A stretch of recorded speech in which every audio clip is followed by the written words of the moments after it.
Hey guys, I'm down on the allotment. It has cooled down drastically in the last week. I've got this all weeded out and ready to go, so I am going to be putting in spring bulbs.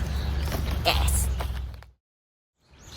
For anyone that doesn't know, my name is Peggy and I am growing a cut flower garden here on my allotment in Kanagawa Prefecture, Japan, which is just south of Tokyo in USDA Zone 9B. Thanks for checking out my channel. So this is me down on my brand new allotment. I've got the stuff that I moved over from my old allotment, which has gone in, but I'm trying to be a bit more organized with how I lay this garden out. So in this back row, you can see I have my chrysanthemum kiku, I then have some straw flower, and I have my dahlia. Now I was planning on having my snapdragon in there according to my plan, but it's too small a space, so I'm gonna have to rethink that a wee bit because I want to grow more snapdragon than I can. It's only about 70 centimeters left there because my dahlia took up more room than I thought they would. I then have my, what have I got? My achillea, my rudbeckia, scabious, echinacea, sweet william in this row here closest to us, and they are all perennials, so I'm hoping that they can just stay where they are and keep coming back year after year, and that row is just taken up. I know what's going to be in it. And I'm doing the same with my spring bulbs. So here's my plan. The second time I've drawn it out because is it a garden plan if you don't lose it as soon as you've made it? Yeah.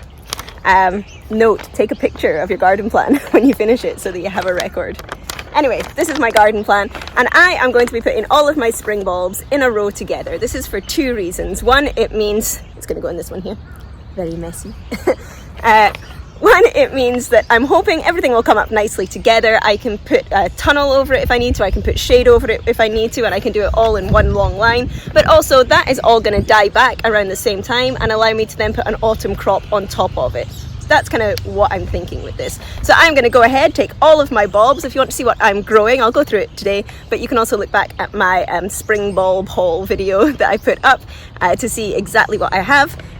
So I am going to go through what I have here and lay it out and see how much room each one is going to take out on my row.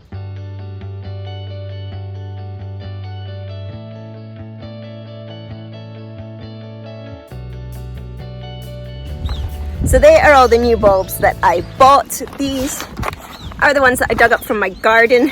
That I'm not there's a lot of mystery bulbs in here, so I'm going to put them in anyway, but they might end up being a little bit mixed up. Okay, so you'll notice there's a gap, and then I have my Freesia. I have quite a lot of Freesia this time. I really liked my Freesia. They didn't do well last year, but this year I am going to be putting them under a tunnel and under a shade cloth. So I have some Freesia. I have normal Freesia. Ooh, I'm falling over. I have just your standard Freesia mix here. And then I have some slightly nicer doubles. And then I have some fancy ones. So these are kind of a peach double, which are a really nice peachy yellow colour. I have a lavendery type white one. And then I have these ones, which are really pretty. And I think will go nicely with my daffodil if I can get them at the same time. They almost look like a Hawaiian kind of hibiscus flower. I've got them. And then just my mixed bulbs here. So that's all of my Freesia. In the row in front of them, I have some Spanish bluebell, which I'm really excited about growing. Now, obviously, being from Scotland, English bluebells are all through the forest in the spring, but you're not allowed to cut them. They're illegal to cut. They are a protected flower, but Spanish bluebell, which do look a bit different, they don't have quite as much of the bell look as the English bluebell, and they are kind of a bit, I don't know, frillier, wild. They're like a wilder version of the English bluebell, but they do come up taller and they're nice to cut, and you are allowed to cut these. So I was really excited when I found these bulbs. So I have some Spanish bluebell.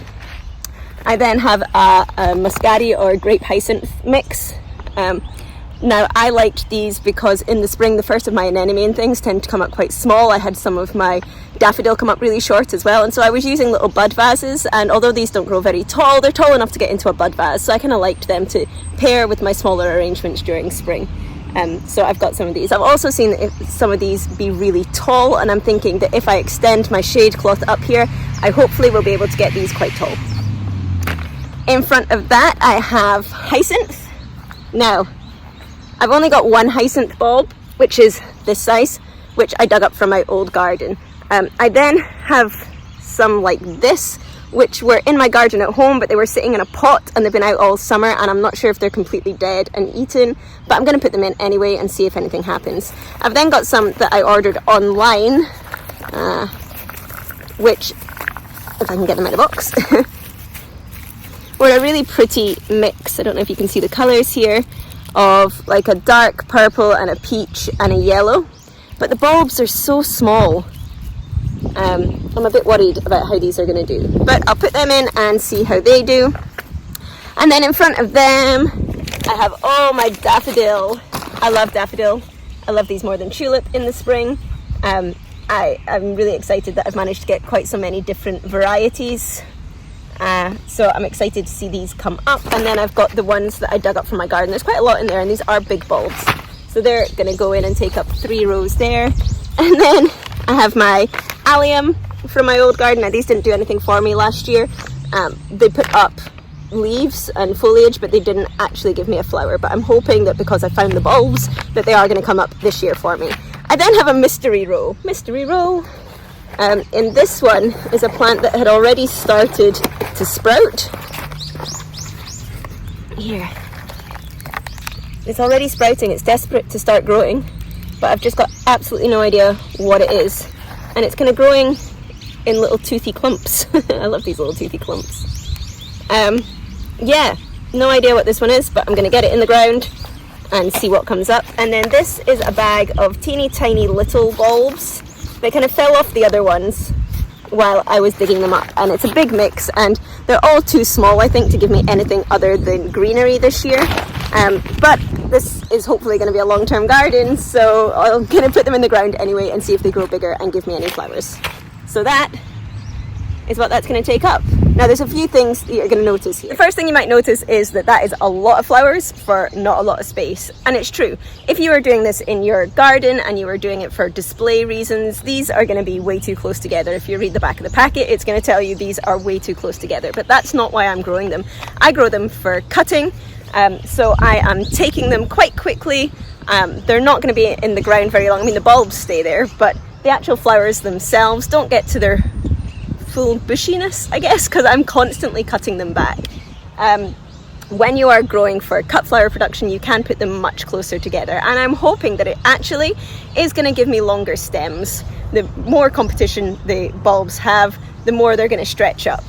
So you might end up with a few being kind of competed out of the market. I'm not putting them that close together though, but I am hoping that is going to give me long stems, along with the shade cloth that I'm planning on putting over. You know, I saw some Freesia being sold in a really nice cut flower shop near me, and they were massive. I've never seen such huge Freesia, and I'm guessing they did that by putting them under a shade cloth. I have some at home that grow down the side of my drive, but they're underneath an orange tree, and they tend to grow a lot taller than the ones that are in the sunny spot around the back. So I'm really hoping, or my experiment this year is going to be seeing if I can get really long stems on these. Part of that is putting them close together, and the other part is hopefully the shade cloth making them stretch for the sun. So that's why I'm squishing so much in. The other thing you might notice, especially if you watched my spring bulb haul video, is that I've left a big space here and not all my bulbs are here, and that's true. I have not got my tulip, and my tulip aren't actually going in here, they're going over there. Tulip like to go into a cold ground. Now the temperature here has dropped, but it's still quite hot, and my tulip don't want to really be in the ground until November here, so I'm having to hold off on putting those in. No biggie, but yeah, I don't put those in until it's definitely cooler, and they're not going to cook in the ground basically, although they have been in my other garden all summer, so you know, I might have passed that point. But I'm not going to be putting them in till November. The other thing, and that's what is going to go in here, is my ranunculus and my anemone, and that's for 2 reasons. One, I'm going to pre-soak them. I'm not going to pre-sprout them this year. I've talked about that in other videos, but I am going to pre-soak them, and I haven't done that yet. But also, I am going to put them in around the same time as my tulip, because they come up so early. I've had my first anemone in February, and the rest of my stuff isn't really coming up until the very end of March, beginning of April. And so I always end up with just an anemone, and not very much that I can do with them. Now I'm hoping, because I've planted the bluebell, which come up early, the muscari, grape hyacinth that come up early. I've got a few other things. I'm going to get some viola in here as well. I'm hoping that I will have other things start to come through. I've learned that the summer here is too hot for most stuff, and so really I get the most out of my spring season and usually my autumn season if I don't have to rip up my garden and move allotments. So I'm really hoping to get as much as I can out of the spring garden this year. But yeah, I'm going to hold off on putting my anemone and my ranunculus in, hoping that if I plant them a little bit later, I'll get the flowers a little bit later. I had been planting them before October, but I am going to hold off and put them in November around the same time as my tulip and just see how that plays out. Does it make a difference? Yeah, I don't know. Let's wait and see. But yeah, so my anemone and my ranunculus and my tulip aren't going in yet. You also might notice that there's a wee space left here at the front of the garden too. And that is going to be sweet pea. I know I said I wouldn't do sweet pea again, but I found some really nice ones and I'm going to give them one last try in the new garden. The one thing I am doing differently is I used to grow my sweet pea this way and it took up a lot of room, and I felt like it was going so far into the season that I couldn't then get my hardy annuals out into the soil when I wanted them to, because the sweet pea were taking up more room. So what I'm going to do this time is plant a lot less sweet pea and put them just a metre long this way.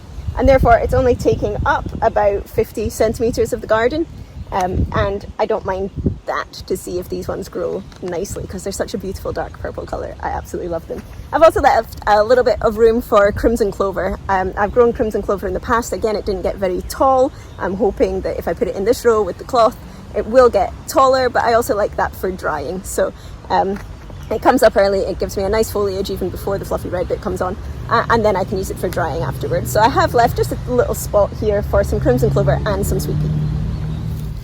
I also have a lot more gladiola bulbs to go in here. Now I replanted these and I'm just letting them die down. You know, they look very sad, but they're supposed to. I'm just letting them die down so that all the goodness goes back into the bulbs and I get good gladiola next year. My kids planted these, so they're not quite as neat rows as I would like them to be. I'm not entirely sure where all the bulbs are. But when I was sorting out the other bulbs that I dug up from the garden and just going over the garden one last time, I found a lot more gladiola bulbs. So it looks like I am going to have a forest of glads next year, which is great. It's great. It's taking up more room than I planned for, but I love them, so I'm okay with that. But I have to get these last bulbs in there too. Okay, so let's get this stuff in the ground. I am going to put just a pole down where I'm putting my first row of Freesia so that I know when I come to plant my anemone and my ranunculus where my bulbs start. It's a bit of a guess how much room I'm going to need for my anemone and my ranunculus, but that's how much room I have for them, so that's how much room they're going to get. The general rule with bulbs is that you want to bury them the same depth as they are tall or wide, whichever one's bigger. So these don't really need to be in very deep at all. If you look at that's the top, I'm going to go that again. That's my plan.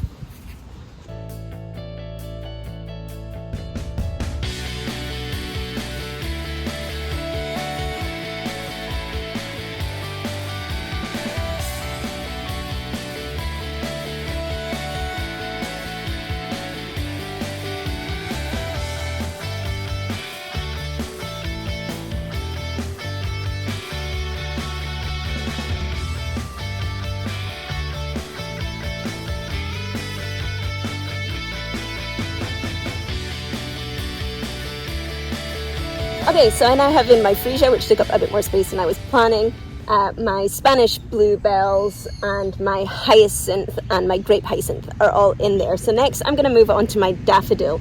Now I am going to plant my daffodil quite close together. Naturally daffodil kind of grow in clumps anyway, they don't mind being quite close together, but the bulbs do divide. Now this is one that I dug up from last year's garden and you can see that it's already starting to divide. Now even the smaller ones are starting to divide as well. So you do get more daffodil every year, which is great. It makes them a great investment crop, if you like. You're always going to get more. Now this looks like a giant one, but you can actually feel the inside. There are at least two, maybe three, and there are actually two different bulb heads coming up here. So this is okay. So I am going to plant them close together, but you do need to divide your daffodil. They say about every 3 to 5 years you should dig up your daffodil and split out the bulbs, because they will reach the point where they get too overcrowded and they'll put up lots and lots of greenery but no flowers. So if you know you've got daffodil in your garden but they're not really giving you very nice flowers anymore, you're just getting lots and lots of leaves, then that's your problem. You need to dig them up, separate off the bulbs, literally just snap off the other ones, and you will get lots of flowers the following year. So I'm going to plant these quite close together. I think because these have only been in the ground for a year before this, they're still going to be okay if I plant them quite close together, but this is one that maybe further down the line in a couple more seasons I will have to dig up, divide and just give a little bit more room to keep the really pretty flowers coming. These are, however, bigger bulbs. They're going to go this way, so I need to dig a deeper trench for them. Bigger bulb, deeper trench.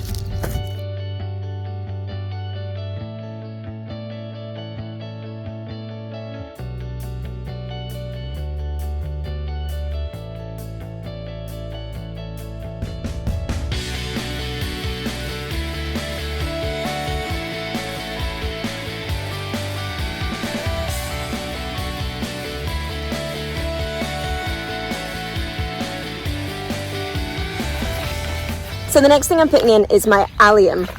Now you get lots of different types of allium, and some of the bulbs are like tennis bulbs. They're massive. If you're going to get the huge big kind of purple globe allium, then they're going to have a massive bulb. But because I'm using these for cut flower displays, there's not really much I can do with a massive bulb, a massive flower like that. They're quite heavy, and I think that they do retain a little bit of the onion smell, so it's not always so nice to have in an enclosed space. Now I usually display all of my flowers in my genkan, which is like a small Japanese porch, and it is a small enclosed, it's like 2 meters by 1.5 meters or something, little space, so the smells can become overpowering in there.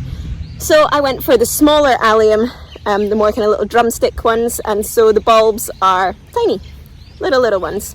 And when these comes up, I mean, they're literally, like I said, they're from the onion family, so they come up kind of like onion scapes. They're just really skinny. There's not a huge amount of foliage on them. So again, I'm going to put all of these just in one row. Now, there are 2 different types in here, but which one's which, I have absolutely no idea. So we're just going to get a bit of a mix-up of allium.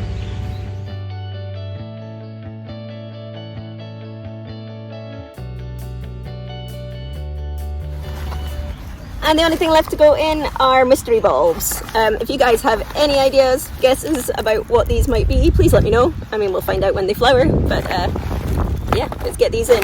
And I have all of my tiny little bulbs that I'm just going to put in a quite tight little row, because I don't think any of them are actually going to do much for me. But let's get them in the ground anyway.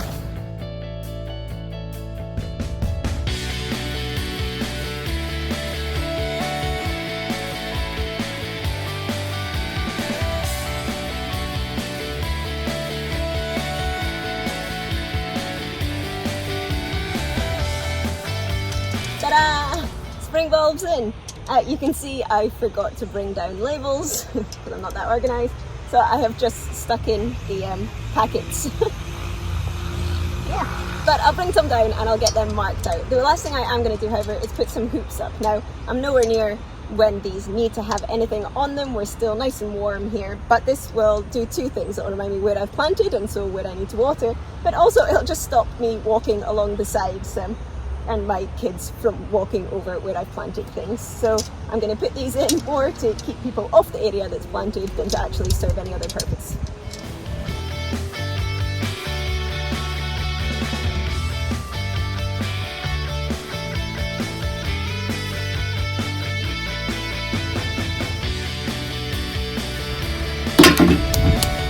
Done. I've timed that perfectly as it's starting to rain, and we are due rain today and tomorrow. So the ground is actually already a little bit damp as well, so I think I'm just going to leave those. I might give them a quick water while I am doing the rest of the garden. But that is it, my first spring bulbs in. Yay! It's starting to look like a filled up garden. Like always, this took up a little more space than I was planning. I can still get my sweet pea in there. I'm not sure where the crimson clover are about to get shoved to. A little rethink of the plan, maybe. But I have my first bulbs in and ready to go. Have you guys started planting yet? What have you put in? Have you got any of these? Do you have any advice? Please let me know in the comments below. If you want to follow along and see how these do this year, next year, next season, this season. If you want to follow along, hit the subscribe button below. If you want to see what I do with all the cut flowers from my garden, you can check out my Instagram, which is From the Witch's Garden, and there's a link to that below this. And I will see you guys next week. Bye!